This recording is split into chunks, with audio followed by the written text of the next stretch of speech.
Assalamualaikum warahmatullahi wabarakatuh. Perkenalkan, saya Nisa Rahmadini dengan NIM 3321058 dari kelas PS4B. Baiklah, saya akan menjelaskan materi tentang teori produksi Islami untuk memenuhi tugas pada mata kuliah Ekonomi Mikro Syariah. Berikut penjelasan dari saya. Adapun materi yang pertama yaitu konsep teori produksi Islam. Produksi adalah kegiatan manusia untuk menghasilkan barang dan jasa yang kemudian dimanfaatkan konsumen. Secara teknis, produksi adalah proses merubah input menjadi output. Dalam Islam, produksi merupakan penyediaan barang dan jasa dengan memperhatikan nilai keadilan dan kemaslahatan bagi masyarakat. Kegiatan produksi dan konsumsi merupakan sebuah mata rantai yang saling berkaitan satu sama lain. Misalnya saja, ada keharusan makan dan minum yang halal, serta pelarangan mengkonsumsi makanan dan minuman yang haram. Kegiatan produksi juga harus sejalan dengan syariat, yakni hanya memproduksi yang halal juga.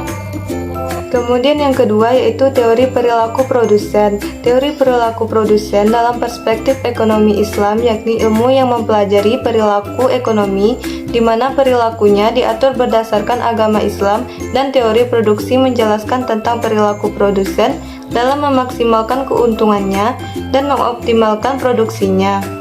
Dalam agama Islam, perilaku produsen muslim harus berpedoman kepada Al-Quran dan Sunnah Rasul. Produsen harus memiliki komitmen yang tinggi terhadap keadilan dan kebijakan sehingga ini dapat menjadikan pedoman bagi para produsen ke depannya dalam menjalankan ekonomi dan bisnisnya. Sebenarnya, penerapan prinsip yang Islami juga sangat kondusif bagi produsen untuk mencapai keuntungan yang maksimum jangka panjang. Jadi, tujuan keadilan dan kebijakan dalam produksi akan berkolerasi positif dengan keuntungan yang didapatkan. Lalu yang ketiga adalah biaya produksi. Biaya adalah semua pengeluaran yang dilakukan perusahaan untuk memproduksi faktor-faktor produksi dan menciptakan produk yang diproduksi dalam usaha tersebut.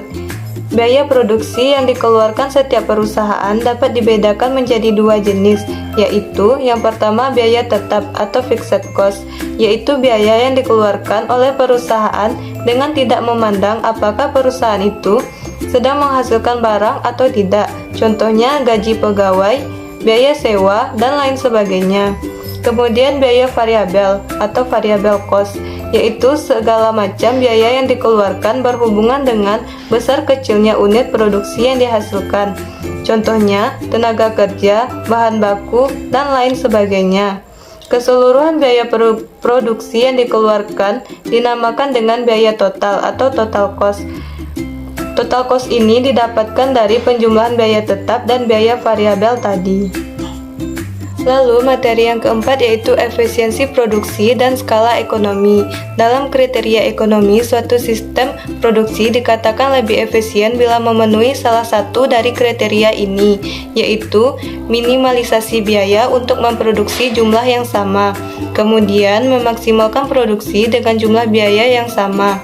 Sistem bagi hasil bukan saja lebih efisien, tetapi juga akan mendorong produsen untuk memproduksi pada skala ekonomi yang lebih besar.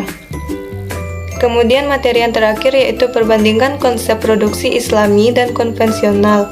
Pada produksi konvensional terfokus pada memaksimalkan keuntungan. Dalam ekonomi konvensional mereka hanya mementingkan suatu keuntungan saja tanpa mengetahui halal dan haram. Sedangkan dalam produksi Islam, prinsip fundamental yang harus selalu diperhatikan dalam proses produksi adalah prinsip kesejahteraan ekonomi, di mana terdapat pertimbangan kesejahteraan umum yang luas, yang menekankan persoalan moral, pendidikan, agama, dan lain sebagainya. Sekian video penjelasan dari saya tentang teori produksi Islami. Semoga dapat bermanfaat bagi kita semua. Banyak maaf atas segala kesalahan. Saya akhiri. Wassalamualaikum warahmatullahi wabarakatuh.